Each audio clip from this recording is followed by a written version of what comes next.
kita.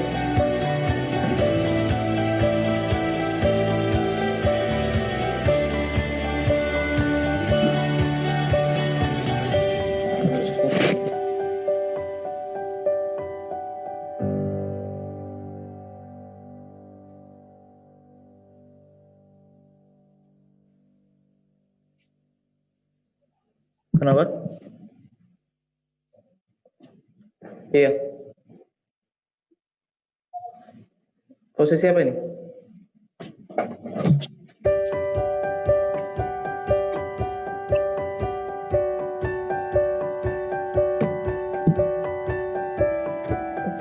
Posisi apa yang salah ini?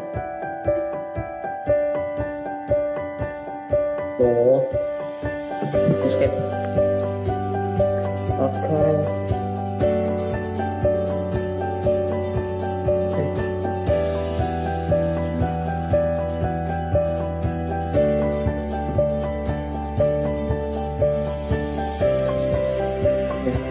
Lokasinya lupa dia no.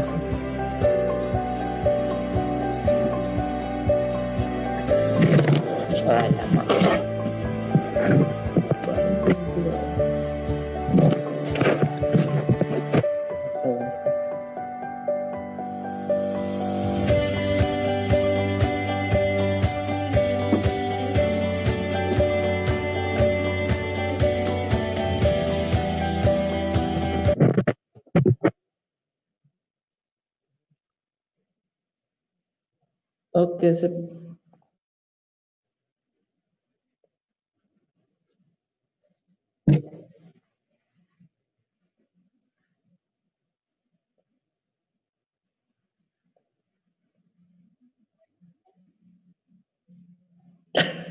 Assalamualaikum warahmatullahi wabarakatuh. Waalaikumsalam warahmatullahi wabarakatuh. Alhamdulillahirabbil alamin. Kita pada malam hari ini bertemu lagi, puji syukur kepada Allah Subhanahu wa taala yang dimana masih memberikan nikmat iman, nikmat Islam dan kesehatan sehingga kita bisa menyaksikan kembali live streaming FB Kopi Tama setiap hari Senin, Rabu dan Jumat. Tak lupa juga salam dan salawat kepada junjungan kita baginda Nabi Muhammad Sallallahu Alaihi Wasallam beserta keluarga, sahabat, serta pengikut beliau hingga akhir zaman. Malam hari ini kita akan melanjutkan sosok, ya kan. Kemarin sudah beberapa sosok kita bahas dan kita perbincangkan. Sebelumnya ingin memberitahu kepada teman-teman kenapa kita bahas sosok ini, karena di pertemuan sebelumnya di awal itu Kak Gus Randi menjelaskan tentang seorang pemuda, di mana masa muda itu adalah suatu masa yang kita diberikan dengan kekuatan yang luar biasa, pemikiran yang begitu mendalam dan cemerlang sehingga kita terus ingin mengeksploitasi segala hal baru, menjadikan suatu hal-hal yang kita lihat itu sebagai pelajaran dan ingin meneliti. Nah, setelah itu dilanjutkan di hari Rabu dibahas tentang sosok yang mempengaruhi seorang pemuda. Nah, dari dia di dalam kandungan sampai terlahir ke dunia. Nah, sosok pertama itu adalah kedua orang tua kita yang senantiasa mendoakan kita, merawat kita, serta menjaga kita dengan berbagai macam kemampuan yang mereka miliki. Bahkan mungkin kalau bisa dibilang mereka sampai tuanya nanti dia terus menjaga diri kita. Nah, setelah itu ada sosok kedua, ya bisa dibilang adalah apa yang kemarin orang tua kedua yang bertanggung jawab atas pendidikan, ya kan. Kita ketahui guru adalah orang yang selalu memberikan pengetahuan dan ilmu, senantiasa mengajarkan kita, memahamkan kita dalam berbagai hal. Kita ketahui kita diwajibkan menuntut belajar itu 12 tahun.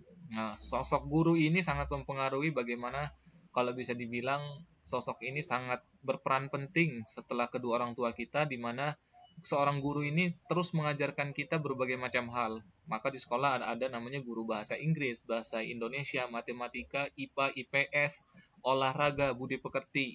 Nah, itu adalah suatu hal yang mungkin tidak diajarkan secara spesifik oleh kedua orang tua kita, tapi kita di sekolahan, di akademis itu diajarkan oleh beliau-beliau ini. Maka teruslah kita doakan kedua orang tua kita, guru kita. Nah, agar senantiasa apa yang mereka berikan selalu membekas di dalam diri kita.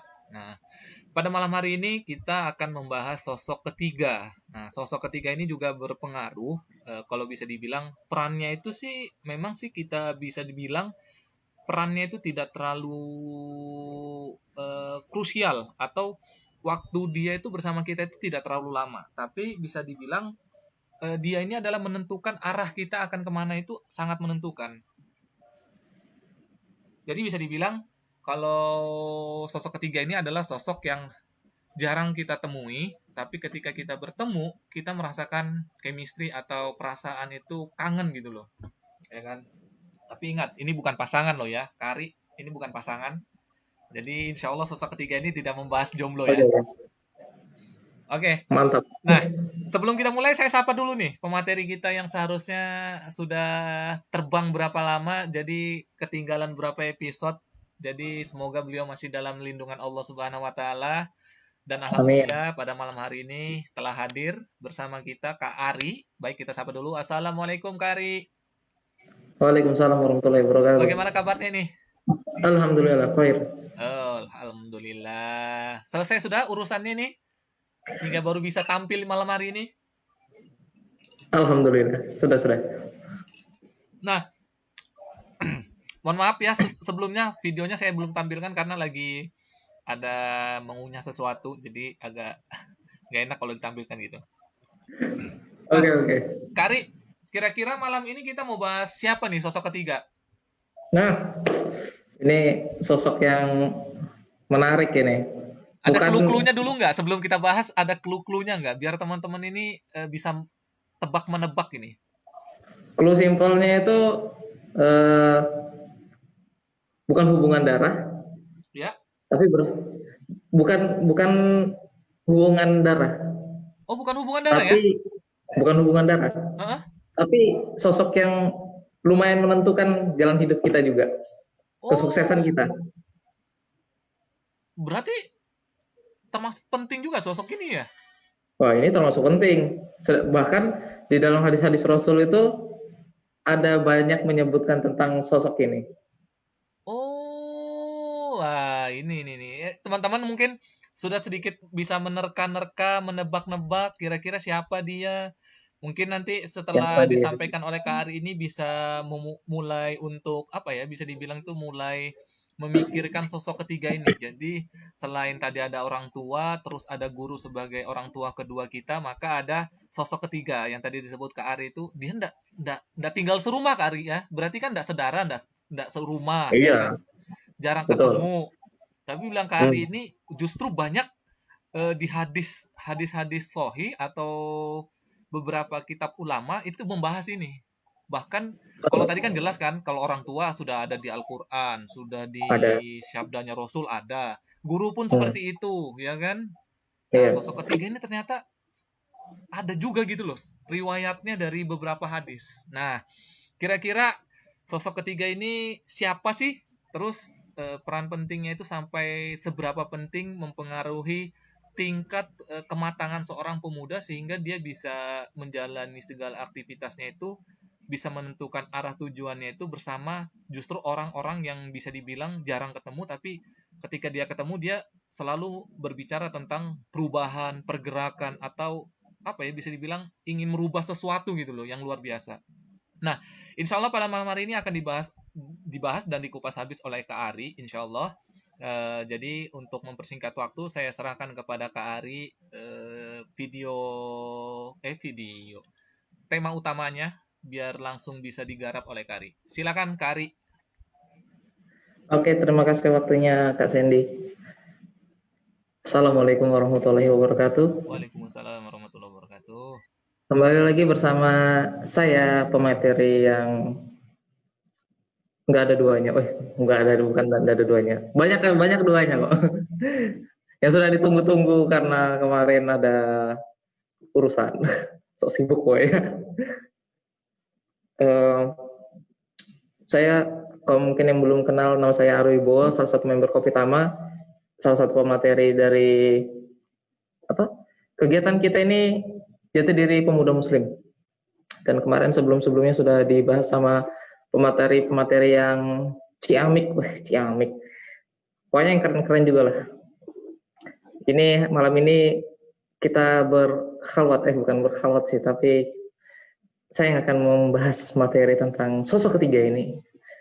Dan tidak lupa juga salam dan sholawat kita aturkan kepada baginda Rasulullah Muhammad SAW, karena dengan perantara beliaulah kita bisa merasakan nikmatnya iman, nikmatnya Islam, dan segala sesuatu yang beliau bawa ini membawakan rahmat bagi semesta alam. Insya Allah. Amin.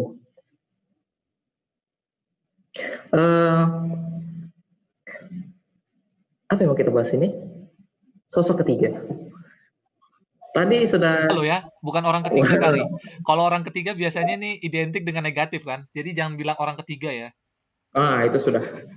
Itu sudah. Jadi tadi sudah saya berikan clue tentang siapa sosok ketiga ini. Sosok ketiga ini memang dia itu tidak ada hubungan darah, tapi sosoknya ini lumayan sentral. Lumayan sentral loh. Ya lumayan berpengaruh lah untuk kesuksesan kita, apalagi seorang pemuda ya kan, pemuda Islam, pemuda Muslim gitu. Siapa sosoknya ini? Sosoknya adalah seorang teman, sahabat, apalagi sebutannya banyak. Kenapa teman? Ya pasti teman lah, karena nggak mungkin kita hidup itu nggak punya teman. Nggak punya teman, hidup di hutan ya. Iya. Tapi sosok teman itu berpengaruh untuk kita. Karena apa? Banyak sih kisah. Bukan kisah dari sahabat itu ada juga. Tapi kehidupan sehari-hari kita aja. Termasuk saya sendiri dulu itu ya punya banyak teman kan. Jadi punya gambaran bagaimana sosok teman itu yang memberikan kebaikan dan membawa keburukan itu untuk kita sendiri, itu berpengaruh banget. Contohnya seperti ini ya, contoh simpelnya aja. Contoh simpelnya ini, kita sebelumnya itu ya anggap aja kita tuh punya teman kita ini soleh. Teman kita itu rajin ngaji, rajin ke masjid. Nah, sedangkan kita itu ya ngaji jarang buka Al-Quran, terus mau ke masjid juga bolong-bolong. Nah, tapi dengan adanya kita berteman dengan orang yang soleh, dengan teman yang baik itu berpengaruh sama kita. Karena apa? Teman yang baik itu dia mengingatkan tentang kebaikan juga untuk kita. Jadi contoh simpelnya begini, saya punya teman nih, teman saya baik, saya nggak sholat, kedengaran suara azan. Misalkan kayak saya lagi jalan bareng ini, habis itu terdengar suara azan, otomatis kan teman ngajakin, bro stop dulu bro, ada panggilan Allah. Nah kita mampir tuh. Nggak mungkin kan teman ini ngajakin, nanti aja itu azan itu, kita masih jalan aja dulu lah. Kalau teman yang baik kita pasti mengingatkan tentang utamakan dulu kita sholat, ibadah itu lebih penting. Nah itu teman yang baik. Kalau teman yang buruk ya nggak ada urusan, hajar aja lah. Kalau jalan hajar aja. Itu sosok teman yang baik. Masih banyak lagi sih. Memang itu teman itu berpengaruh untuk sikap kita sendiri. Kalau sikap kita ke orang tua itu bisa lingkungan yang lingkungan di mana kita tinggal, otomatis kan kita itu berteman, bersosialisasi dengan orang-orang sekitar yang sebaya pastinya kan. Pasti kita ya banyak kan cari yang sebaya, yang enak diajak ngobrol. Nah, otomatis kita mendapatkan teman di situ. Lingkungan, lingkungan itu berpengaruh untuk cara berperilaku kita juga, cara uh, kita berucap sama yang orang yang lebih tua atau yang dengan sebaya, itu berpengaruh. Kalau misalkan kita di lingkungan kita ini lingkungan yang buruk, cara mereka ngomong itu sudah kasar. Mayat kamu, wah itu lumayan kasar. Kasar ya. Kasar itu. Habis itu apa lagi? Mampus lo, habis itu ngomongin kata-kata yang kurang pantas lah untuk didengar, apalagi untuk diucapkan ke orang yang lebih tua. Karena kita itu harus punya adab sama orang yang lebih tua. Baru ucapan-ucapan kayak seperti ucapan kebun binatang yang sudah keluar semua. Saya juga sekarang tuh kayaknya heran itu. Soalnya apa ya? Anak-anak ini masih pik-pik, ini masih kecil-kecil ini sudah ngomongnya sudah astagfirullahaladzim, kasar loh. Itu berpengaruh dari lingkungannya kita, dari lingkungan mereka, dari temannya mereka. Mereka ya pertamanya di lingkungannya ya baik-baik aja kalau di dalam rumah. Ya enggak mungkin lah orang tua itu ngajarkan kata-kata yang kasar, kata-kata yang kotor itu ke anaknya kan. Nah, dari mana mereka mendapatkan asupan ya, stimulus kata-kata yang kayak gitu tuh pasti dari temannya, karena temannya sering mengucapkan itu, jadi dia menganggap wah temanku aja mengucapkan kayak gitu biasa aja kok, enak aja lah. Nah itu habis itu teman itu berpengaruh dari ucapan kita yang sederhana aja, ucapan aja. Otomatis kalau misalkan kita sama teman kan pasti ngobrol. Terus teman ini ngomong kata-kata yang kasar itu segala macam lah itu. Otomatis kita kan terpengaruh secara tidak langsung terpengaruh sedikit.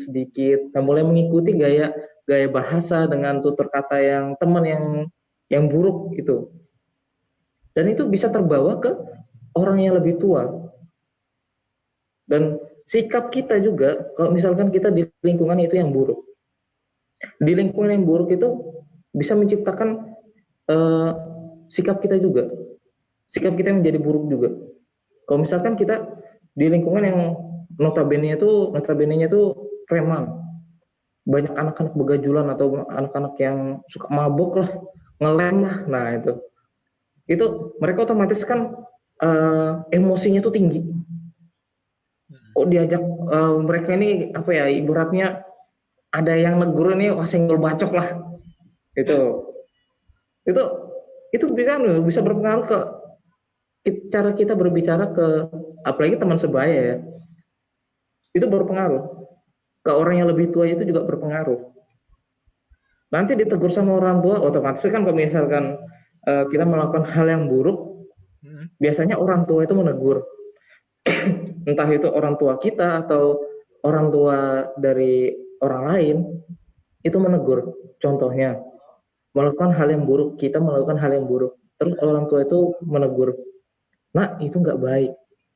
Nah, karena terpengaruh karena dari lingkungan kita, terus dijawab ngegas. Apa sih kamu? Ngurusin aja, wah. Ngegas kan?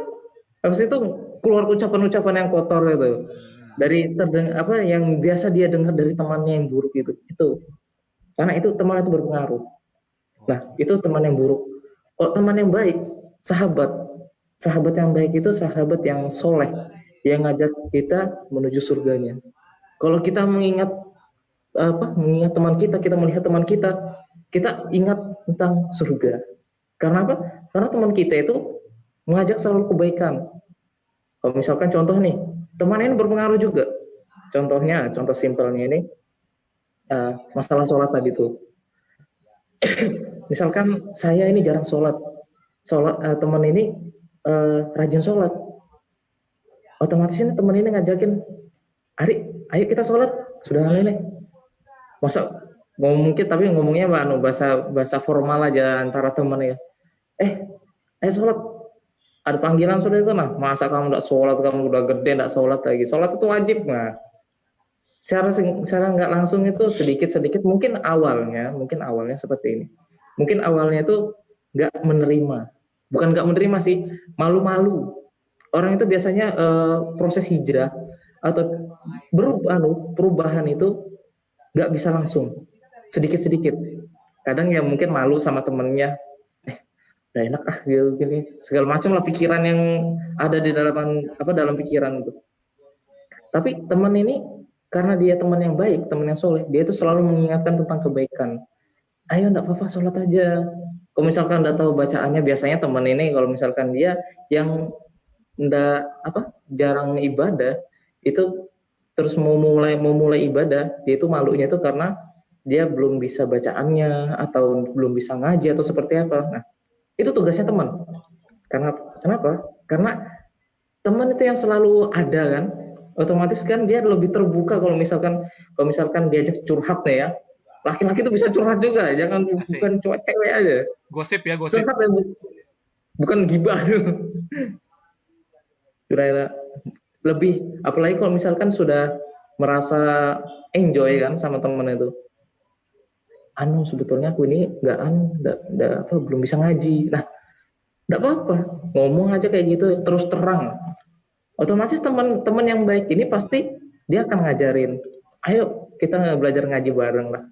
Aku juga nggak bisa apa-apa kok. Nah, itu mungkin salah satu trik untuk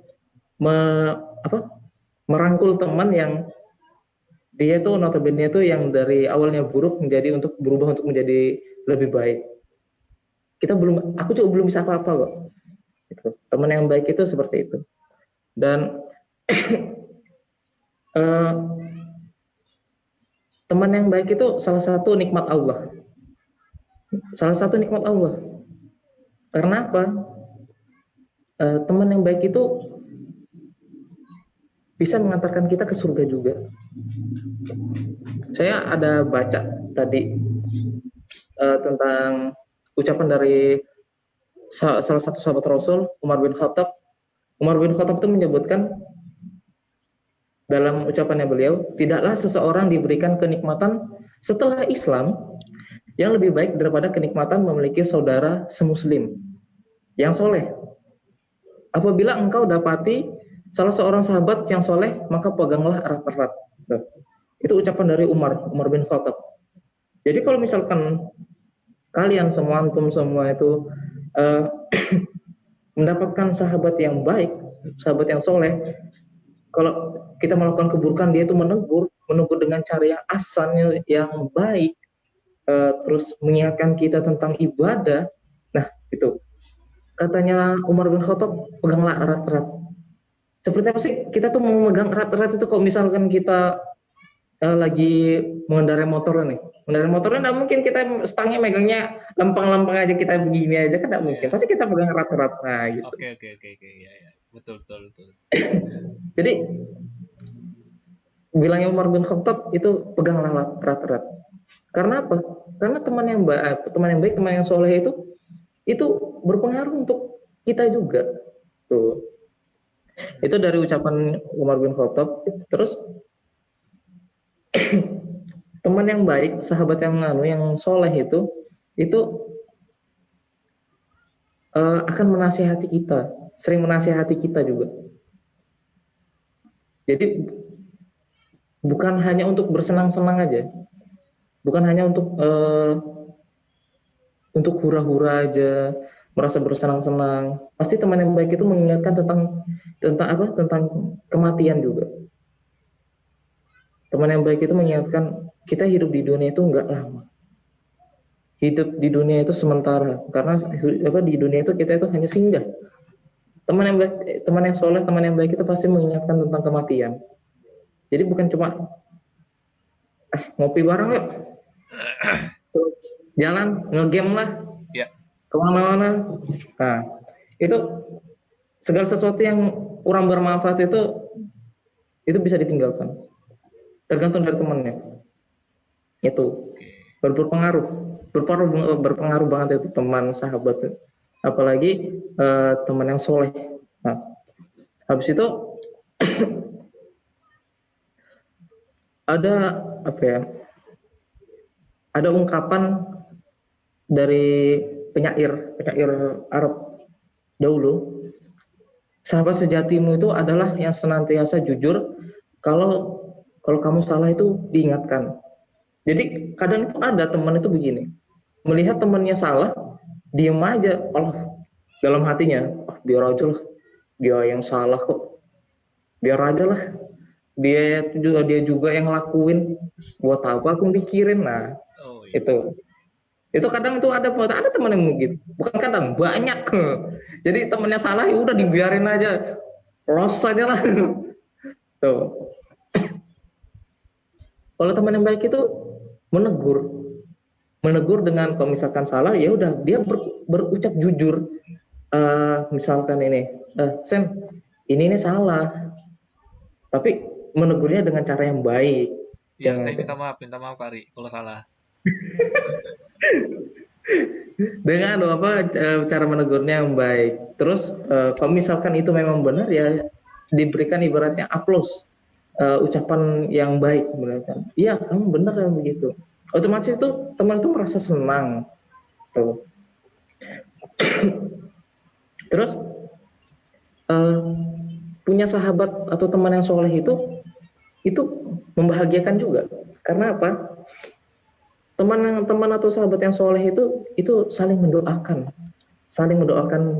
tentang kebaikan. Kalau misalkan kita ini sama-sama berdakwah, Heeh.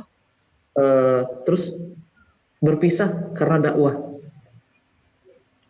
pasti ada doa lah di antara mereka ini. Semoga antum bisa tetap melanjutkan dakwah di sana, memperbesar dakwah ini. Terus semoga banyak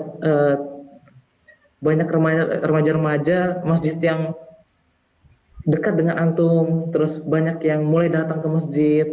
Itu doa dari teman yang soleh. Nah, begitu pun sebaliknya kayak gitu juga. Saling mendoakan, saling mendoakan tentang kebaikan. Oke, Eh, oke. Bisa juga kalau misalkan teman yang baik itu dia mendoakan saat dia itu sholat.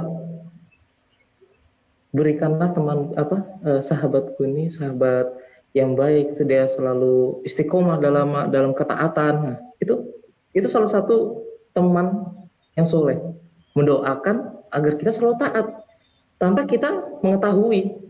Kalau misalkan kayak saya ini diem aja, saya nggak tahu kalau ternyata ada teman saya mendoakan saya untuk selalu istiqomah dalam ketaatan dan dakwah. Tuh, itu kalau misalkan kita punya teman yang buruk, bisa jadi kita malah diomongin di belakang itu.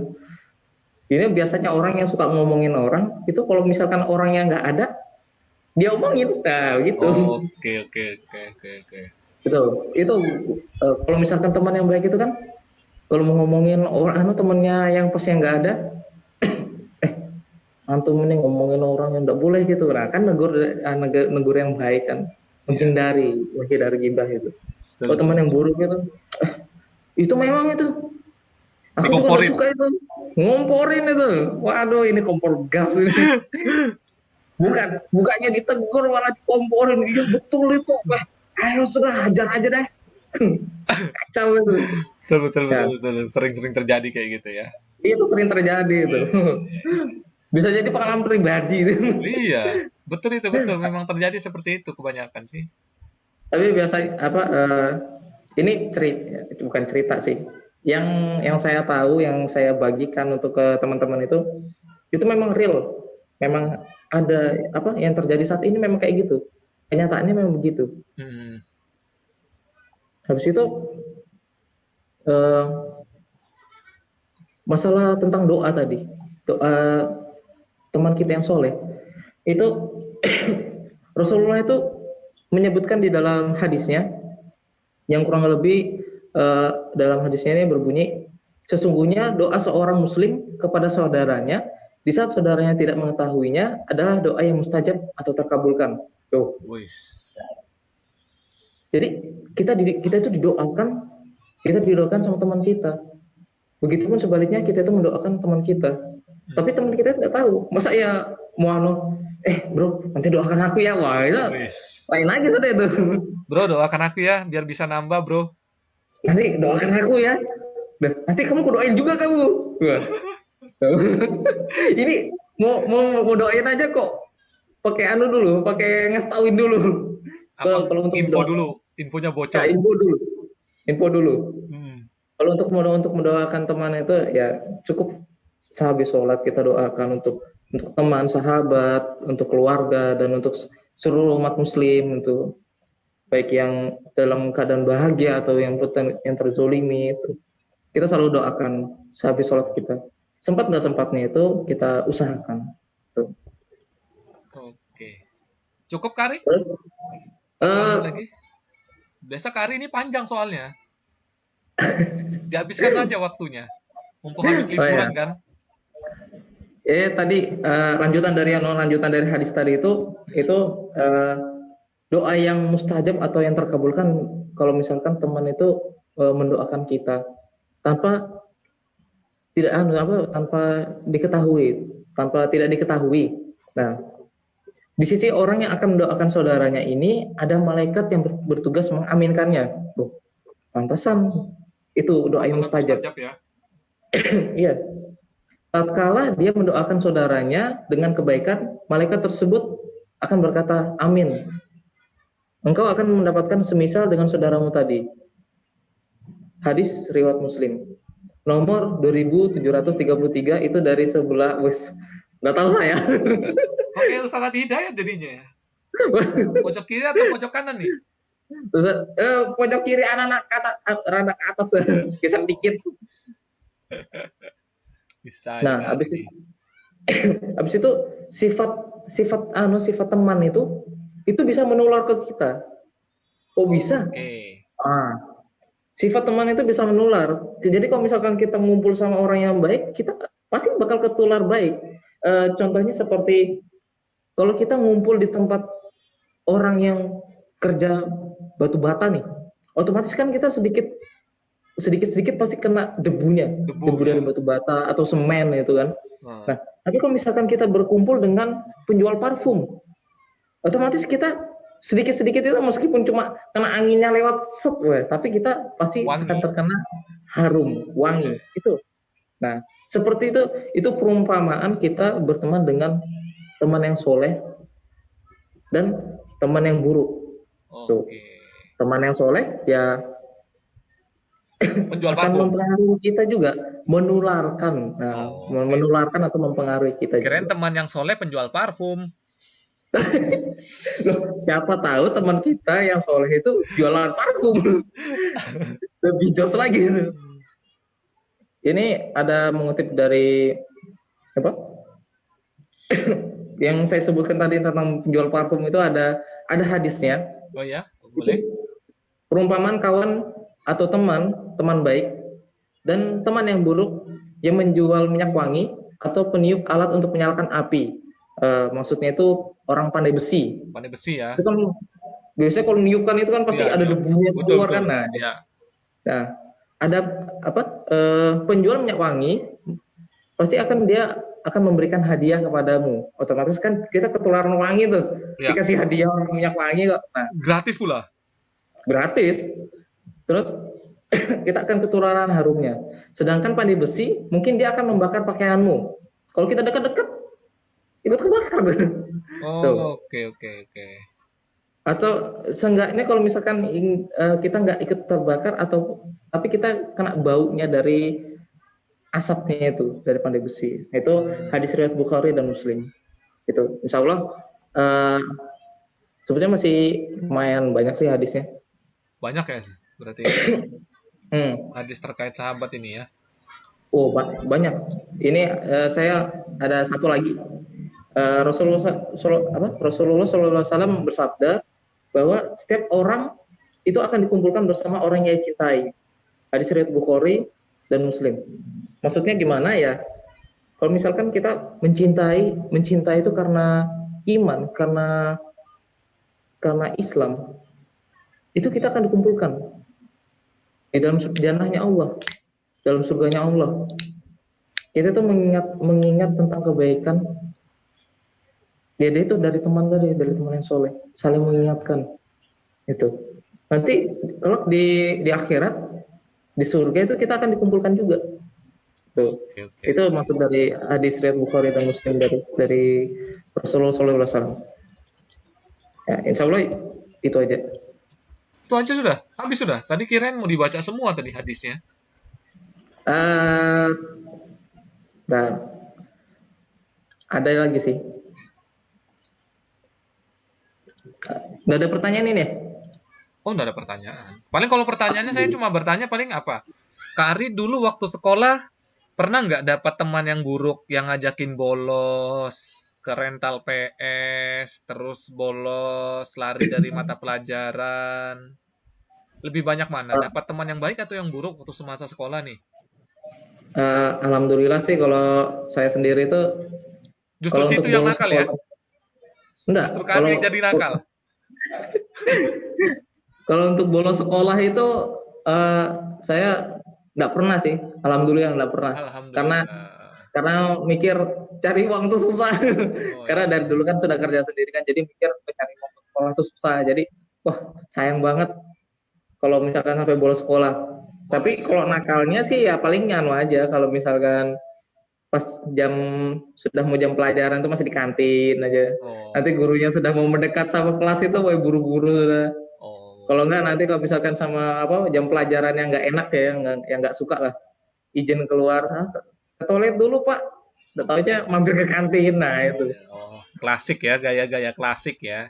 Kalau Mati saya gitu. dulu palingan cuma nggak bolos sih, cuma izin loncat pagar sekolah, tapi nggak bolos. Nanti jam pulang ikut Ya, pulang juga. jam pulang ikut pulang. Masih Biar di kelihatan. sekolah, ruang lingkup sekolah, cuma loncat pagar aja. Belajarnya di luar pagar. Lewat luar ya Ya, belajar ya. lewat luar. Bisa bisa Pulangnya bisa. nanti lewat luar langsung. Ada yang mau dilanjutkan dulu, Kari? Oh, itu eh, saya apa dari ada ucapan dari seorang ulama juga. Beliau menyebutkan perbanyaklah berteman dengan orang-orang yang beriman, teman yang baik, Oke. karena mereka memiliki syafaat pada hari kiamat. Itu Uis, Masya Allah. eh, banyak banyak keutamaan dari kita memilih teman yang baik itu.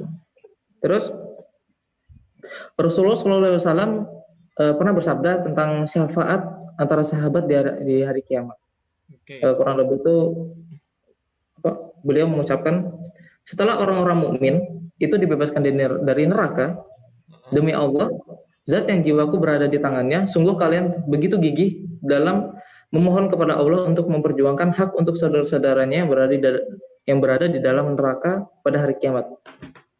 Mereka memohon, wahai Tuhan kami, mereka itu yang tinggal di neraka pernah berpuasa bersama kami, sholat dan juga haji. Tuh, itu apa perumpamaan hadis dari Rasul. Kadang itu kan kita memang punya teman, bisa jadi teman kita itu dulu saat kita masih remaja itu kita ngaji bareng, habis itu puasa bareng, pokoknya apapun yang dilakukan dalam kebaikan itu kita sama-sama. Tapi setelah dewasa ternyata jalan pikirannya dia berubah. Bisa jadi dia yang awalnya jadi taat ibadah menjadi ahli maksiat. Auzubillahi min dzalik. Bisa jadi seperti itu. Dan wallahu alam ternyata setelah meninggal dia ditakdirkan masuk ke dalam neraka. Tuh, masuk ke dalam neraka. Dan ternyata yang dimaksud syafaat dari seorang teman itu tadi. Dia menyebutkan, ya Allah, mana si fulan? Saya bersaksi bahwa si fulan ini dulu pernah melakukan ibadah dengan saya, melakukan puasa, sholat, dan juga haji bersama saya. Itu menjadi salah satu yang Rasul sebutkan itu syafaat Masya dari teman. Allah. Itu. Jadi kalau bisa ditarik kesimpulan, agama kita itu mengikuti agama sahabat kita, ya kan? Jadi Iya. kalau teman kita yang buruk, Ya suatu saat dia juga bahasanya bukan memberi syafaat ya, memberi persaksian kepada Allah. Kalau yang Iya, memberi ya memberi persaksian. persaksian, ya Allah, si Sandy kenapa ada di surga? Sementara waktu berbuat jahat, dia otaknya. Itu suruh maling rokok itu. Sandy otaknya. Kami ini cuma disuruh. Langsung dipanggil sama Allah. Tarik Sandy ke dalam neraka.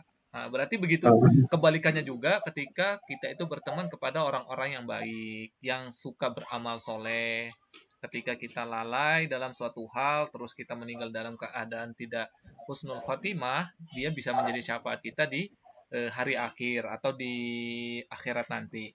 Tapi kalau bisa dibilang, berarti teman ini posisinya bisa dibilang tidak terlalu penting, tapi sangat penting mempengaruhi arah hidup kita.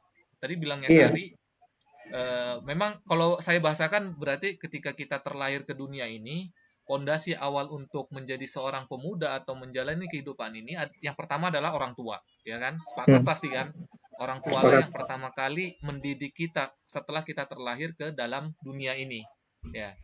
Yang kedua adalah guru, ya kan? Dimana guru ini waktunya kurang lebih hampir lama bertemu dengan kita, layaknya orang tua. Makanya guru itu disebut orang tua kedua kita, tapi posisinya dalam jenjang pendidikan. 12 tahun kita bersama dia. Kalau dikali 12 tahun, seminggu itu ada 45 jam, kali 12 tahun. Nah, itu ada berapa banyaknya itu kan kita ketemu sama guru, makanya guru itu dibilang orang tua kedua kita. Yang ketiga ternyata cukup penting, tapi perannya ini dia bukan orang yang selalu bertemu dengan kita, ketemunya jarang-jarang, terus istilahnya tidak ada chemistry yang luar biasa seperti orang tua dan guru, tapi ternyata sangat mempengaruhi ketika nanti kita di hari akhir kita berteman dengan siapa itu mempengaruhi eh, apa catatan amalan kita. Nah, misalnya saya sama Kak Ari semasa hidup, Kak Ari ini selalu mengajak saya kebaikan. Saya ikut terus Kak Ari kemana, ya kan? Contohnya seperti itu. Ketika saya terfleset atau terjerumus ke dalam keburukan, saya meninggal dalam keadaan itu. Nah, sementara di hari akhir nanti di akhirat, Kak Ari bersaksi. Sebenarnya di masa hidupnya Sandy, dia ikut sama saya. Ikut ngaji bareng, terus ikut puasa bareng, terus ikut sholat bareng. Tapi naasnya ketika suatu hari dia tergelincir, dia terikut arus dalam hal-hal yang berbau kemaksiatan, dia mendapati ajalnya sudah di waktu itu. Jadi sebenarnya dia tidak pantas untuk dimasukkan ke dalam neraka karena Kari ini bersaksi bahwa semasa hidup saya justru ikut dengan Kari untuk memperbanyak amal-amal soleh. Tapi ada yang terpenting Kari ini sebenarnya. Ini yang terpenting. Ini kan itu sahabat dalam kategori bisa dibilang apa ya? Sahabat dalam wujud manusia ya. Iya. Pernah dengar nggak? Sahabat yang paling dekat dengan kita. Bahkan sahabat itu ada di napas tenggorokan kita. Apa itu? Kematian. Oh, iya. Itu. Itu adalah sebenarnya kalau kita bahas, itu kan tadi kita bahas sama Kak Ari ini adalah sahabat yang selalu kita ajak untuk melakukan segala aktivitas yang berkaitan tentang kehidupan dunia ya kan. Tapi sebenarnya kalau ini sesuatu yang goib ya, karena kematian itu kan goib, kita tidak tahu kapan datangnya. Tapi banyak ulama yang mengatakan bahwa kematian adalah sebenar-benarnya sahabat. Karena apa? Dia selalu mengikuti kita 24 jam tanpa terlewat sedetik pun. Bahkan dia itu berada di tenggorokan kita. Makanya ulama bilang, sering-seringlah ingat kematian. Makanya kalau dibilang, kenapa disebut kematian ini sahabat yang terdekat bagi manusia? Karena selalu diingat. Kalau kita selalu mengingat kematian, maka insya Allah kita ini akan menjadi orang yang taat kepada Allah. Nah, bisa teman-teman cari nanti makna dari kematian itu sebagai sahabat yang paling dekat itu bisa mungkin bisa dikatakan ulama-ulama dulu itu seperti contohnya tadi saya sebentar baca itu apa ada seorang ulama Al-Ghazali dia bercerita ya kan dia bertanya kepada muridnya wahai muridku apakah yang paling dekat dengan diri kita Imam Ghazali bertanya kepada muridnya si terus muridnya menjawab istri. Weh. Jawaban murid kedua, anak. Jawaban murid ketiga, ibu. Jawaban murid keempat, teman. Semua itu benar, wahai muridku. Tapi ada yang lebih benar, yaitu maut. Jadi kalau bisa dibilang, tadi kayak ada, kita sebutkan tadi ada orang tua, guru, sahabat. Itu kurang dekat. Yang paling dekat sesungguhnya adalah kematian. Tapi ini hal yang goib. Karena pada malam hari ini, tapi tidak masuk dalam materi yang Kak Ari bahas. Karena ini hanya ingin pengingat bagi diri saya pribadi dan juga teman-teman yang menyaksikan live streaming pada malam hari ini. Ingatlah sosok-sosok 3 orang tadi itu, dan ditambah sosok yang paling utama adalah kematian. Karena kematian itu sungguh sangat dekat dengan kita dan nyata bagi kita. Kedatangannya nanti entah di kapan waktunya itu kita tidak tahu. Tapi yang perlu kita pahami, yang telah dibahas sebelum-sebelumnya oleh Kak Rijal, saya sendiri, ya kan, sama Kak Hari pada malam hari ini, adalah sosok yang menentukan seorang pemuda itu mau ngabisin masa mudanya untuk apa. Kalau dia seorang anak yang istilahnya berbakti kepada kedua orang tua ya, maka dia akan mencurahkan segala aktivitas kehidupannya untuk berbakti kepada orang tuanya. Ya, termasuk beramal soleh, mendoakan kedua orang tuanya, mengerjakan segala apa yang diperintahkan oleh orang tuanya, terus bertutur kata yang baik, tidak pernah membentak dan sebagainya. Maka dia akan semaksimal mungkin menjaga dirinya untuk kedua orang tuanya. Karena kalau kita ketahui ya, ketika seorang anak itu melakukan sebuah kemaksiatan, maka yang dimintain pertanggungjawaban adalah kedua orang tuanya. Apa yang telah engkau berikan kepada anakmu. Nanti makanya dibilang ya, di akhirat itu nanti ibu musuh kepada bapak, bapak musuh kepada ibu, anak musuh kepada bapak, bapak musuh kepada anak, ibu musuh kepada anak, anak kepada ibu. Jadi saling menuduh. Salah satu contoh itu pernah dikatakan oleh para ulama itu, ketika di akhirat nanti si anak ini dihukumi gitu, misalnya dihukum. Kenapa kamu tidak melaksanakan sholat? Tanya bapakku. Aku tidak mendapatkan pendidikan untuk melaksanakan sholat dan ibadah. Aku nggak diajarin kok. Nggak diajarin. Terus si bapak bersaksi lagi. Ya Allah, sebenarnya tidak. Aku sudah mengajarkan dia begini-begini. Nah, makanya dibilang di akhirat itu kita menjadi orang yang sendiri-sendiri. Makanya ketika kita berada di dunia saat ini, itu adalah sebuah kesempatan kita.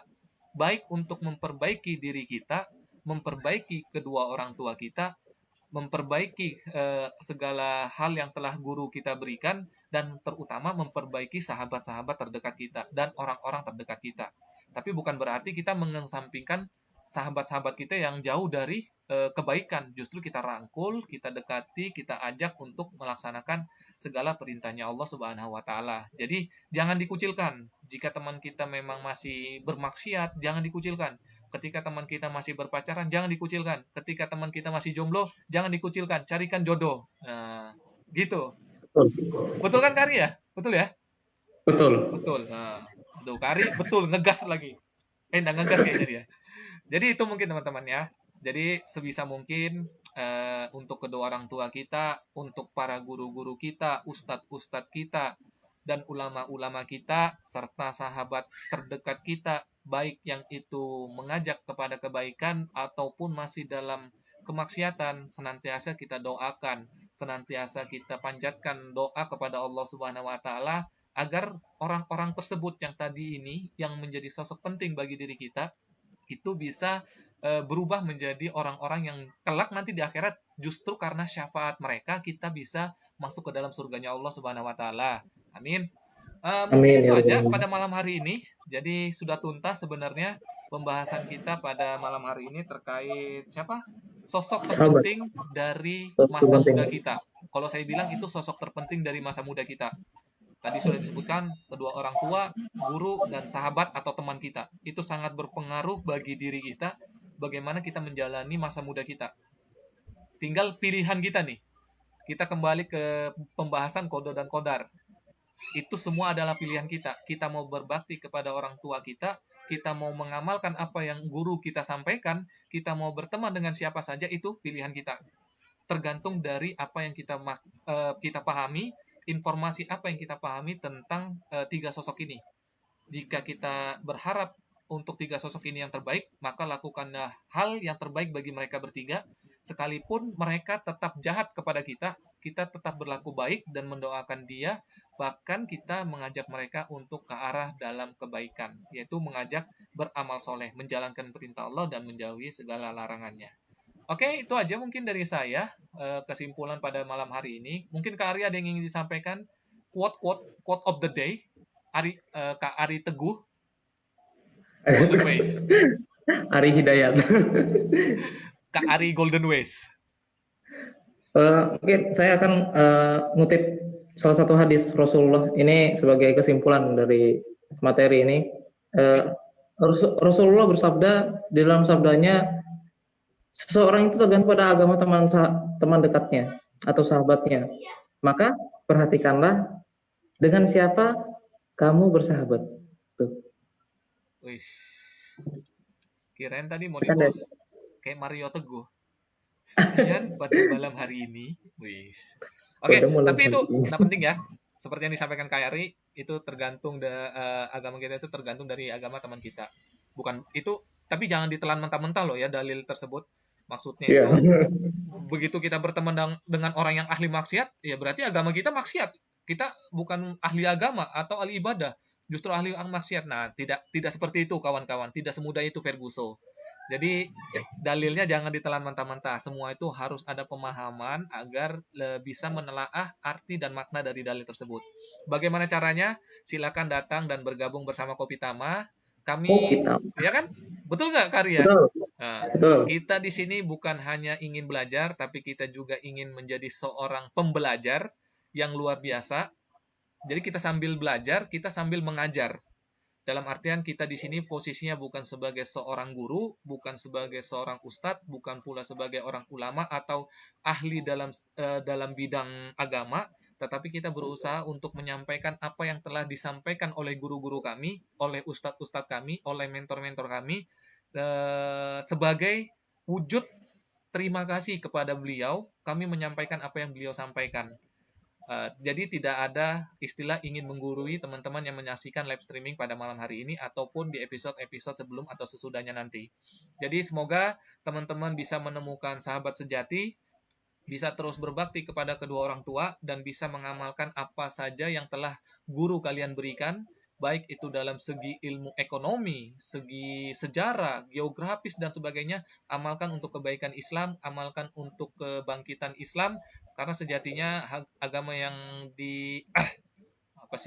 agama yang Allah akui adalah Islam, maka berjuanglah untuk Islam sampai nanti kelak Allah yang memanggil kita. Jadi silakan bergabung bersama Kopi Tama jika ingin bergabung. Nanti insya Allah jika ingin menyampaikan juga apa yang ingin disampaikan, nanti kita bisa aturkan jadwal untuk teman-teman yang bergabung. Ini sebagai ajang kita berusaha apa ya, kalau bisa dibilang titik tolak atau titik awal kita itu kan berdakwah. Rasul dan para sahabat itu berdakwah. Jadi jadikanlah ini bukan sebagai hobi, bukan juga sebagai pekerjaan atau sebagai beban, tapi jadikan ini sebagai tujuan kita, karena memang ini adalah tugas kita dan itu adalah perintah Allah Subhanahu wa taala. Jadi semoga teman-teman yang menyaksikan live streaming pada malam hari ini dimudahkan untuk bergabung di komunitas manapun. Tapi saya mengajak untuk bisa bergabung di Kopi Tama agar kita bisa sama-sama. Maksa ya kayaknya ya? Maksa ini. Maksa, oh ya maksa ya. Jadi maksa, harap bisa bergabung bersama Kopi Tama, kita sama-sama belajar, kita sama-sama berusaha untuk menjadi orang yang menyampaikan agama Islam, syiar Islam kepada bisa dibilang orang umum, ya kan? Orang umum, masyarakat umum, baik itu muslim ataupun non-muslim.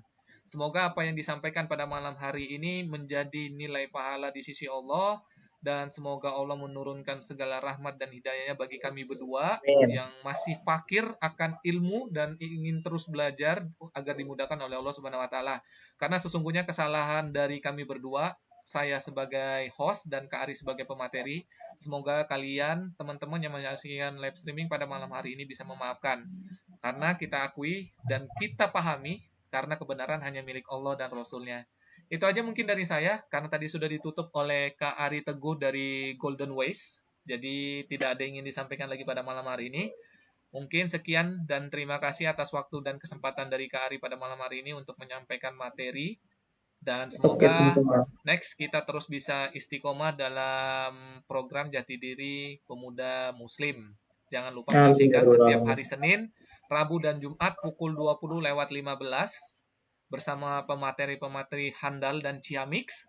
Walaupun sebagian masih ada berstatus jomblo, tapi tidak usah disebut namanya, ya. Oke, terima Itu kasih tuh. Kare. Itu aja mungkin ya. Oke. Billahi taufiq walhidayah. Wassalamualaikum warahmatullahi wabarakatuh. Waalaikumsalam warahmatullahi wabarakatuh. My Masjid My adventure.